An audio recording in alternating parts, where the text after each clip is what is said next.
So let's get started. Today's topic English Proficiency Certificate. আমরা গত ক্লাসে দেখেছিলাম, গত একটা ভিডিওতে দেখেছিলাম আইএলটিএস আর পিটির ওভারঅল একটা ওভারভিউ। সো আজকের একটা ওভারভিউ দেখবো, সেটা হচ্ছে একটা স্টাডি যে আইএলটিএস বা পিটি এক্সাম দিতে কি কি যোগ্যতা লাগে। দ্যাট মিনস এটা হচ্ছে flagship certificate of English proficiency, ইংরেজি দক্ষতার একটা মূল সার্টিফিকেট। সেটা দেখবো আমরা কম্পারেটিভলি স্টাডি করব যে আইএলটিএস আর পিটি তে এক্সামটা দিতে কার কি যোগ্যতার প্রয়োজন হয়। Alright, so let's get started. এখানে আমি বলছি নাম্বার 1 আইএলটিএস, এটা হচ্ছে আইএলটিএস, এটা হচ্ছে পিটি। নাম্বার 1 এ বলছি যে কোনো বয়সের লোক দিতে পারবে। এটা হচ্ছে যেমন ধরেন 8 বছর, 7 বছর, 10 বছর, দ্যাট ডাজন্ট ম্যাটার। আর এখানে পিটি তেও কিন্তু যে কোনো বয়সের পারসন এটাতে অ্যাটেন্ড করতে পারবে। অলরাইট, সো এটা হচ্ছে বয়সের একটা ফ্যাক্ট, যারা যে বয়সে থাকুক না কেন that doesn't matter. Second condition হচ্ছে তাদের পাসপোর্ট থাকতে হবে আইএলটিএস এর ক্ষেত্রেও এবং পিটির ক্ষেত্রেও সেম পাসপোর্ট থাকা লাগবে। নাম্বার 3 হচ্ছে কম্পিউটার এক্সামের ধরনটা হচ্ছে টাইপ হচ্ছে computer base plus paper base. মানে এটা অ্যাকর্ডিং টু ক্যান্ডিডেট। ক্যান্ডিডেট যদি মনে করে কম্পিউটার বেস এক্সাম দিবে তাহলে সেটা করতে পারে, আর যদি পেপার বেস দ্যাট মিন্স খাতা আর কলম নিয়ে করে তাহলে সেটা করতে পারে। আর আইএলটিএস পিটি তে যেটা বলছে জাস্ট কম্পিউটার বেস এক্সাম, তার মানে কি এটা শুধুমাত্র কম্পিউটার বেস এক্সাম, এটা কিন্তু পেপার বেসে চাইলেও দেওয়া যাবে না, সিস্টেম নাই। আচ্ছা, এখানে এক্সামের টাইম পিরিয়ড হচ্ছে 2 ঘন্টা 45 মিনিট, রাইট। আর পিটি এর ক্ষেত্রে আমরা পাবো almost 2 hours, plus minus something হতে পারে, দ্যাট ডাজন্ট ম্যাটার। আমরা ধরে রাখবো 2 ঘন্টা, আর এটা হচ্ছে 2 ঘন্টা 45 মিনিট।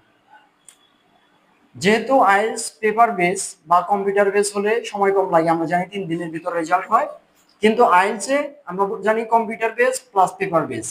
পেপার বেস হলে রেজাল্ট হতে আমার 2 সপ্তাহ লাগবে, দ্যাট মিন্স 2 সপ্তাহ মানে 14 দিন, এটা 8 দিন 10 দিন 12 দিনের ভিতরে রেজাল্ট চলে আসে। আর পিটির ক্ষেত্রে যেটা হবে স্পেশালি যেহেতু কম্পিউটার বেস, তাই 1 থেকে 2 দিনের ভিতরে রেজাল্টটা পাওয়া সম্ভব বলতে এটাই হয়। আইএলটিএস এটা হয় কম্পিউটার বেস দিলে 1 দিন বা 2 দিনের রেজাল্ট চলে আসে। এবার আমরা দেখব band score, that means IELTS এর ব্যান্ড স্কোর হচ্ছে 9, আর পিটি এর ক্ষেত্রে ব্যান্ড স্কোর হচ্ছে 90। তার মানে এখানে একটা জিরো নাই, জাস্ট ওকে 90, এখানে হচ্ছে 9। তো এবার আমরা দেখব যে আইএলটিএস এর টাকা কেমন লাগে আর পিটি তে টাকা কেমন লাগে। আইএলটিএস এ হচ্ছে অ্যামাউন্ট হচ্ছে বিডিটি 28,000, দ্যাট মিন্স 28,000 টাকা, প্লাস মাইনাস কিছু হতে পারে, এটা দেখতে হবে ওয়েবসাইটে ঢুকে, কারণ এটা আপডেট হয়, রাইট। ডলার রেট কম বাড়ে, ইউরো রেট কমে বাড়ে, সো এটাকে আমাকে দেখতে হবে। ডলার রেট কম বাড়ার কারণে এটা কম বেশি হতে পারে, কিন্তু ধরে রাখেন অলমোস্ট 28,000। আর পিটির ক্ষেত্রে 23,000 বা প্লাস মাইনাস কিছু হতে পারে, এটা হচ্ছে স্ট্যান্ডার্ড, কারণ ডলার রেট কমে বাড়ে, এটা আমরা সবাই জানি। ফাইনালি যেটা আমরা দেখব যে আমি আসলে অ্যাপ্লিক্যান্ট, আমি পরীক্ষা দিতে চাই, কিন্তু কিভাবে আমি পরীক্ষাটা রেজিস্ট্রেশন করব, রাইট। সো রেজিস্ট্রেশন করার যেটা আমাদের মেইন ওয়েবসাইট সেটা হচ্ছে আইএলটিএস এর জন্য ielts.org, আর পিটি এর ক্ষেত্রে ওয়েবসাইটের অ্যাড্রেস হচ্ছে pearsonpte.com। হ্যাঁ, অবশ্যই আমাদের খেয়াল রাখতে হবে কোনো লেটার জানি ক্যাপিটাল লেটার না হয়, কারণ ওয়েবসাইটগুলা ইউজুয়ালি স্মল লেটারে দেওয়া হয়। ওকে, সো সর্বশেষ আমি যেটা বলতে চাচ্ছি স্পেশালি যে এই টেস্টটা আসলে কি কি উদ্দেশ্যে দেওয়া হয়।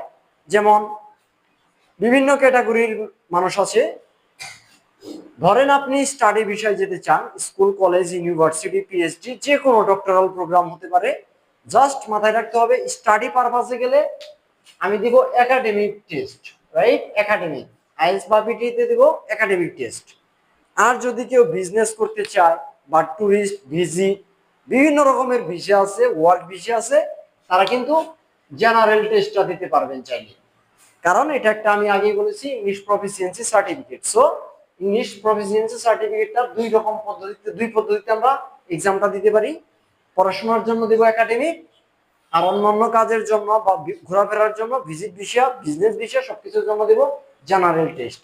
So decision yours, what type of test you need to do. Okay, just overview this study case. So thank you, thanks a lot everybody.